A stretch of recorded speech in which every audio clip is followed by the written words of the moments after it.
श्री गणेशाय नमः। श्री सीतारामचंद्र अभियाम नमः। श्री महर्षि वाल्मीकि परिणीत श्रीमद् वाल्मीकि रामायण बाल कांड 34वां सर्ग। गादी की उत्पत्ति, कौशिक की प्रशंसा। विश्वामित्र जी का कथा बंद करके आधी रात का वर्णन करते हुए सबको सोने की आज्ञा देकर शयन करना। रघुनंदन सुनो, विवाह करके जब राजा ब्रह्मदत्त चले गए तब पुत्रहीन महाराज कुशनाम ने श्रेष्ठ पुत्र की प्राप्ति के लिए पुत्रेष्टि यज्ञ का अनुष्ठान किया। उस यज्ञ के होते समय परम उदार ब्रह्म कुमार महाराज कुश ने भूपाल कुशनाभ से कहा, बेटा सुनो, तुम्हें अपने समान ही परम धर्मात्मा पुत्र प्राप्त होगा। तुम गादी नामक पुत्र प्राप्त करोगे और उसके द्वारा तुम्हें संसार में अक्षय कीर्ति उपलब्ध होगी। श्री राम सुनो, पृथ्वीपति कुशनाभ से ऐसा कहकर राजऋषि कुश आकाश में प्रविष्ट हो तथा सनातन ब्रह्मलोक को चले गए। कुछ काल के पश्चात बुद्धिमान राजा कुशनाभ के यहाँ परम धर्मात्मा गादी नामक पुत्र का जन्म हुआ। काकुत्स्थ कुलभूषण रघुनंदन सुनो, वे परम धर्मात्मा राजा गादी मेरे पिता थे। मैं कुश के कुल में उत्पन्न होने के कारण कौशिक कहलाता हूँ।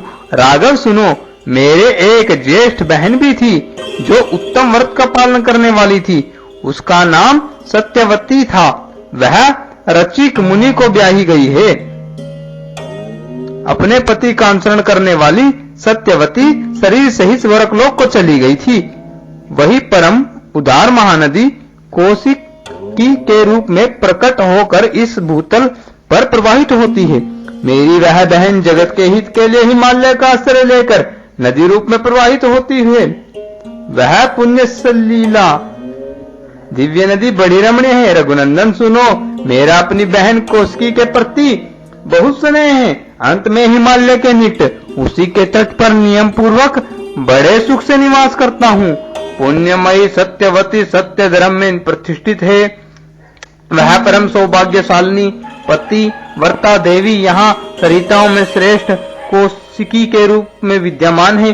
श्री राम सुनो, मैं यज्ञ संबंधी नियम की सिद्धि के लिए ही अपनी बहन का सानिध्य छोड़कर सिद्ध आश्रम बक्सर में आया था। अब तुम्हारे तेज से मुझे वह सिद्धि प्राप्त हो गई है। बाहु श्री राम सुनो, तुमने मुझसे जो पूछा था उसके उत्तर में मैंने तुम्हें सोनभद्र तटवर्ती देश का परिचय देते हुए यह अपनी तथा अपने कुल की उत्पत्ति बताई है। काकुत्स्थ सुनो, मेरे कथा कहते कहते आधी रात बीत गई। अब थोड़ी देर नींद ले लो, तुम्हारा कल्याण हो। मैं चाहता हूँ कि अधिक जागरण के कारण हमारी यात्रा में विघ्न न पड़े। सारे वृक्ष निष्कंप जाने पड़ते हैं, इनका एक पत्ता भी नहीं हिलता। पशु पक्षी अपने अपने वास स्थान में छिपकर बसेरे लेते हैं। रघुनंदन सुनो, रात्रि के अंधकार से संपूर्ण दिशाएं व्याप्त हो रही है। धीरे धीरे संध्या दूर चली गई है। नक्षत्रों तथा ताराओं से भरा हुआ आकाश सहस्त्राक्ष इंद्र की भांति सहस्त्रों ज्योतिर्मय नेत्रों से व्याप्त प्रकाशित हो रहा है। संपूर्ण लोकों का अंधकार दूर करने वाले शीत रसीम चंद्रमा अपनी प्रभा से जगत के प्राणियों के मन को आनंद प्रदान करते हुए उदित हो रहे हैं।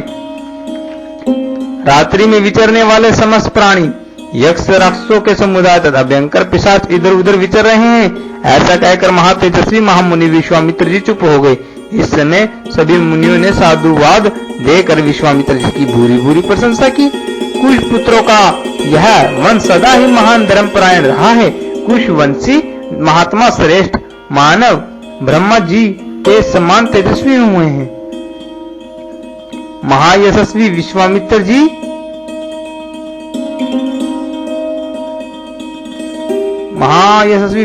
जी बताइए, अपने वंश में सबसे बड़े महात्मा आप ही हैं तथा सरिताओं में श्रेष्ठ कौशिक की अपने ही कुल की कीर्ति को प्रकाशित करने वाली है। इस प्रकार आनंद मगन हुए उन मुनिवरों द्वारा प्रशंसित श्रीमान कौशिक मुनि अस्त हुए सूर्य की भांति नींद लेने लगे। वह कथा सुनकर लक्ष्मण सहित श्री राम को भी कुछ विस्मय हो आया। वे भी मुनि श्रेष्ठ विश्वामित्र जी की सराहना करके नींद लेने लगे। इस प्रकार श्री वाल्मीकि निर्मित आर्ष रामायण आदि काव्य के बाल कांड में 34वां सर्ग पूरा हुआ।